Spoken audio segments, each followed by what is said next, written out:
Welcome to another episode of Kuma's Kitchen, and today I've got fantastic little cookies I've baked up here. There's just a batch of them. There's a lot more over there.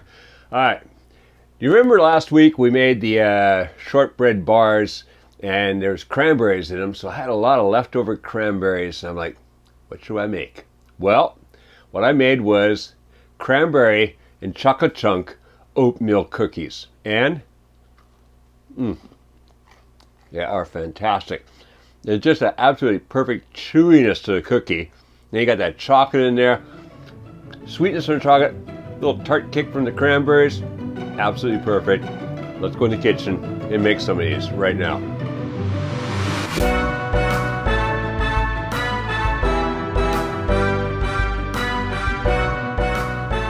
All right, to make these tasty cookies, here are the ingredients. Well, across the front, I've got a half a teaspoon of vanilla, half a teaspoon of salt, half a teaspoon of baking powder, and 1 egg. Then over here, half a cup of butter. Now that butter has been sitting at a cold room temperature. You want it cold. You don't need it straight from the fridge, 'cause that takes extra arm muscle to cream it, but you don't want it soft either. You want to have to cream it a bit and cream that sugar into it. All right, let's come back to these as the fillings. So what do we got over here? 1 cup of sugar. That's going to go in that butter.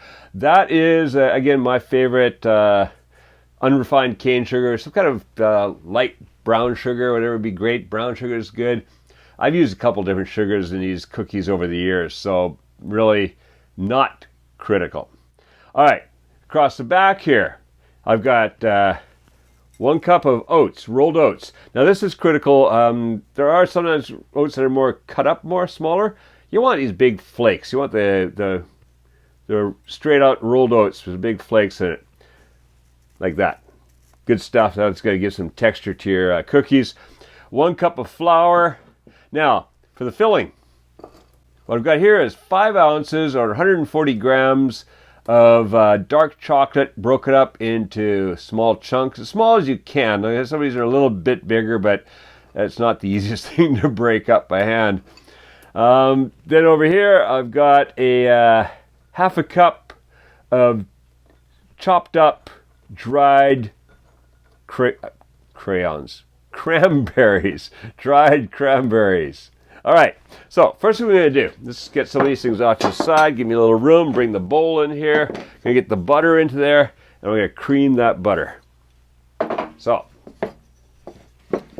first, you want to cream the butter until, well, it's a little creamy. I guess that's the word we're looking for. So just get the butter creaming first. And then we're going to cream the sugar into it.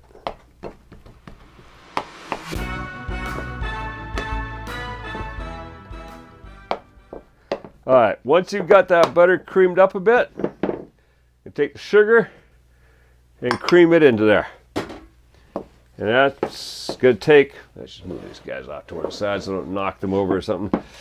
That's going to take a little bit extra creaming work. I actually have to hold this spoon this way now because I keep getting a cramp in this finger the other way. I don't know what that is all about, but whatever way works for you, just grab that spoon. Actually, this way you can put a lot of power into it when you're at this angle. So just keep creaming until that sugar is incorporated into that butter. Important thing here too is that what it's doing is it's basically, because the butter is a little cold, it's kind of ripping these little microscopic holes into the butter, and it's all part of what gives your cookies a great texture. I know. Next time, how does that work? Well, let me just tell you, after years and years of cookie making, it works.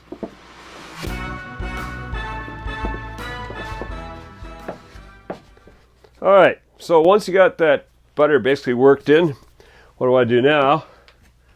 Just clean that off there. All right, don't need to worry about all it because we'll be using that spoon again anyways. What I want to do here is I want to add the vanilla, crack in the egg,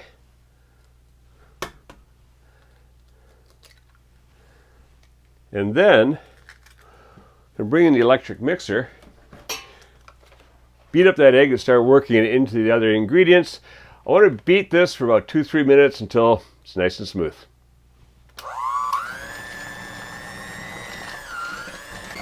All right. That's looking pretty smooth, pretty nice. Knock the beaters out of there, and I'm going to get that out of the beaters quickly, and then we're going to put the rest together.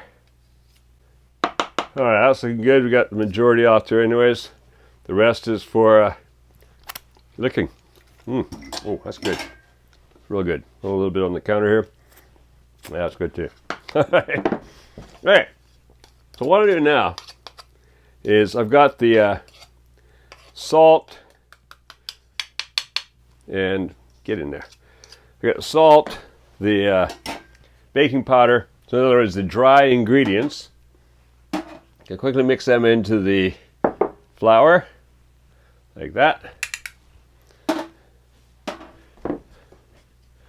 Give a quick stir around to make sure I get them a little combined. Want that baking powder throughout, want the salt throughout. And then into our cookie dough. Well, I guess that's so far it's not even a cookie dough yet, it's just a lot of butter and sugar, but there we go, over the edge. All right, now just start mixing in. I want to get the flour mixed into that butter sugar mixture. A little bit of cutting to get it in there.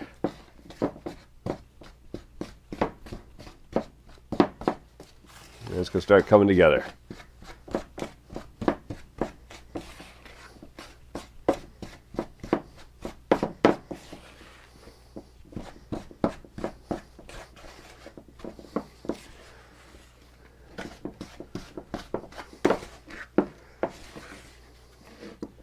All right, it comes together pretty quick.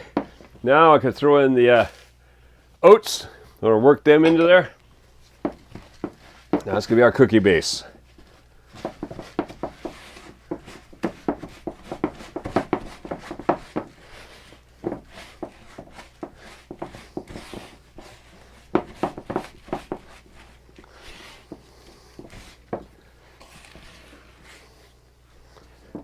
All right, so what you got here now, you got oatmeal cookies. Now we're turning them into cranberry chocolate chunk oatmeal cookies. Actually, you could use anything you wanted to here. So I could, instead of those cranberries, remember the candied green cherries from we made the other day for the shortbread bars? Well, I could throw them in there. Chunks of candied lemon, candied ginger. Oh yes, now we're talking. So really, you can use just about anything like that in here. You can replace these either chocolate. Well, who wants to replace chocolate? But you know what I mean. You can replace the chocolate or the cranberries with something else, and come up with a different cookie again. It's a very nice, flexible recipe for that. All right. So once I get all this mixed in here. Look at that. That's going to be absolutely fantastic. So now, that's looking good. I've got a baking sheet over here with a piece of cooking paper on it. So it just makes it so much easier to clean up and everything. I'm going to grab a spoon. And what I want to do is just grab myself spoonfuls like that. Put them on there like that. So you want to leave a little space because they're going to spread out a bit. So put a little spacing in between them. I like to go like about that and that. Just see if I can get 3 cookies across there.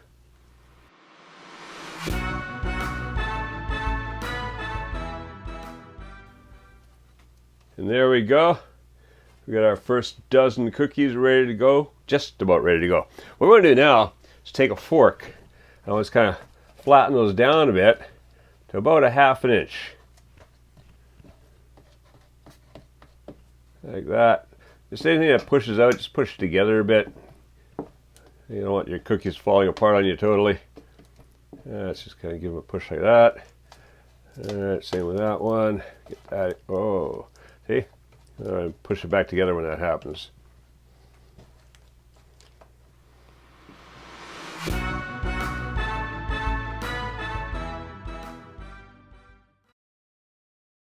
That first batch is ready to go in the oven. And it's going to go in the oven at 350 degrees Fahrenheit, 180 degrees Celsius for about 10 to 11 minutes. We want to see just starting to get what we call kitsuneiro, fox color, that kind of light browning around the outside edge. You see little tiny air pockets in the dough itself. That's ready to go. All right, see you back here when those come out of the oven. All right, here's our first batch out of the oven. All right, so what you're really looking for when you come out of the oven is, like I say, it's getting a little kitsuneiro, a little fox colored around the corners here, see? And you see little tiny bubbles popping through there in places. And the fact that the surface is dry. That's a perfect cookie. Now what you got to do, you have to let them sit here for a little while before you move them to the cooling tray. So I like to let them sit for a couple of minutes and then move them to the cooling tray using my thin fish spatula. So what I've done is, while these are in the oven, I've prepared another batch. Let's get them in the oven. Just keep them going. All right, so that first batch cooled and lifted off nicely onto the cooling rack. They're all ready to go. The next batch is out here now. It's going to be soon going onto that cooling rack. Actually, this turned out really good. I forgot I had this on hand here. This is really good for lifting these up with. They're just ready to go ready. And another batch is in the oven right now. So that means 3 dozen cookies. Would actually have been 3 dozen and maybe 3 or 4 cookies, but somebody ate some of the raw cookie dough. Not naming anybody. You might know who. All right, so go make these. Looking absolutely fantastic, and just that nice mixture with the cranberries and the chocolate in there. All right, so you like this recipe? I want to make yourself some chocolate and cranberry cookies, or lemon peel, or candied ginger, or anything else you want to use in these. Great. Go grab the recipe. Also, make sure you check out the rest of the channel, because there's a lot more Kuma's Kitchen original Kevin Riley recipes here on the channel on YouTube. And make sure that you subscribe and that you've clicked that notification bell, because there's always something interesting coming up and you don't want to miss out on that.